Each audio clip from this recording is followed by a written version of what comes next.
ओम नमो भगवते वासुदेवाय. ओम नमो भगवते वासुदेवाय. ओम नमो भगवते वासुदेवाय.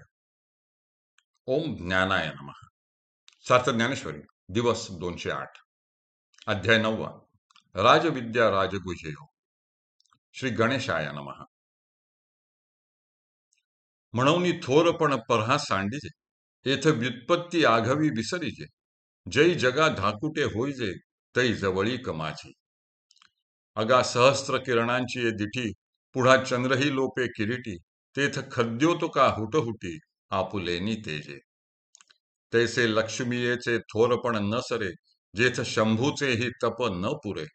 तेथ येर प्राकृत हेंदरे, केवी जाणो लाहे. या लागी शरीर सांडोवा कीजे, सकळ गुणांचे लोण उतरिजे. संपत्ती मधु सांडिजे, कुरवंडी करुनी.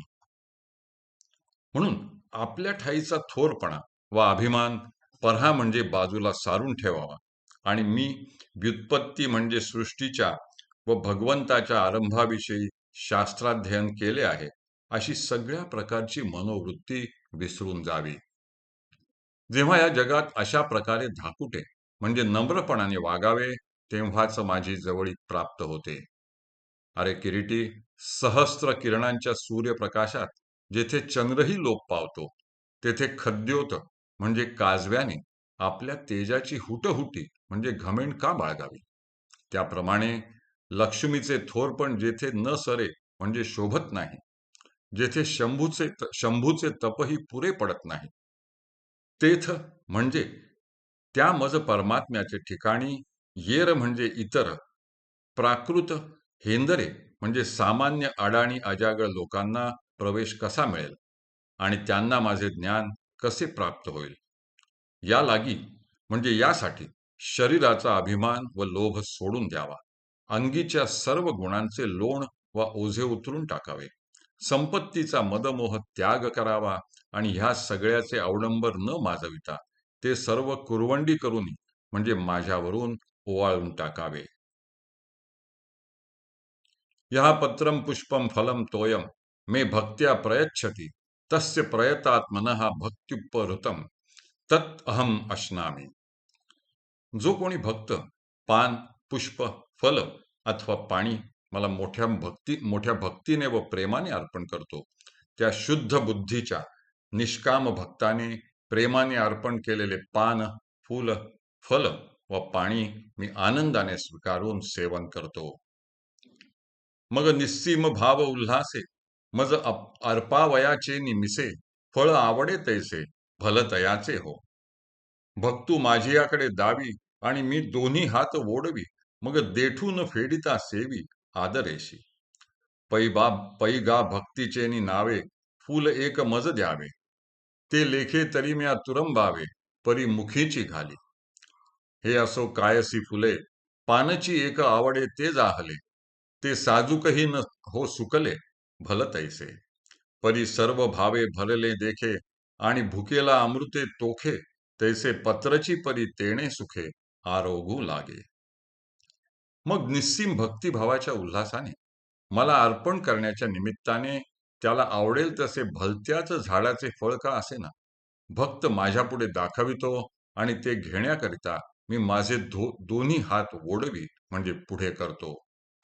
मग त्या फळाचे देठ न काढताच आदराने मी त्याचे सेवन करतो. असे पहा की भक्तीच्या नावाने एखाद्या भक्ताने मला एक फूल दिले. खरे पाहिले तर मी ते तुरंबावे म्हणजे हुंगावे, परंतु त्याच्या भक्तीने भुलल्यामुळे प्रेमभरात मी ते मुखातच घालतो. हे असो, फुलाचे काय घेऊन बसलास? त्याला आवडेल त्या झाडाचे एखादे पान का असेना, मग ते साजूकही म्हणजे ताजे कोमल नसून सुकलेले असले तरी चालेल, परंतु त्याने दिलेले ते पान त्याच्या सर्व भक्तीच्या व प्रेमाच्या भावनेने भरलेले व भारलेले आहे असे मी जाणतो. आणि एखादा भुकेला माणूस अमृत मिळताच जसा तोखे म्हणजे संतुष्ट होतो, त्याप्रमाणे ते पान मी सुखाने आरोगू म्हणजे खाऊ लागतो. अथवा ऐसेही एक घडे, जे पालाही परी न जोडे, तरी उदकाचे तव साकडे नव्हेल की. ते भलतेथ निमोले, न जोडिता आहे जोडले. तेची सर्वस्व करुनी अर्पिले जेणे मज. तेणे वैकुंठा पासोनी विशाळे, मज लागी केली रावळे, कौस्तुभा होनी निर्मळे, लेणी दिथली. दुधाची शेजारे, क्षीराब्दी ऐसी मनोहरे, मज लागी अपारे, सृजिली तेणे. कर्पूर चंदन आगरू, ऐसे या सुगंधाचा महामेरू, मज हाती वा लाविला दिन करू, दीपमाळे. अथवा एखाद्या वेळेस अशी गोष्ट घडली की झाडाचा पाला खरा, पण तोही कोठे मिळाला नाही. मग उदकाचे काही साकडे म्हणजे संकट वा दुष्काळ तर नाही ना, असे त्याला वाटले. ते पाणी भलतेथ म्हणजे वाटेल तिथे, निमोले म्हणजे मोलाशिवाय, व जोडिता म्हणजे मिळविण्यासाठी काहीही सायास न करिता सहजच प्राप्त झालेले आहे. तेच पाणी आपले सर्वस्व समजून मनोभावाने ज्याने मला अर्पण केले, त्याच्या त्या करण्याने त्याने वैकुंठापेक्षाही विशाल रावळे म्हणजे देवळे वा मंदिरे माझ्यासाठी बांधल्यासारखे, व कौस्तुभ मण्यापेक्षाही निर्मळ व तेजस्वी रत्नांची लेणी म्हणजे दागिने मला दिल्यासारखे होते. त्याने दुधासारखी शुभ्र व क्षीराब्धी म्हणजे क्षीरसागरासारखी मनोहर अशी अपार शेजारे म्हणजे शयनगृहे माझ्यासाठी सृजिली म्हणजे निर्माण केली असे समज.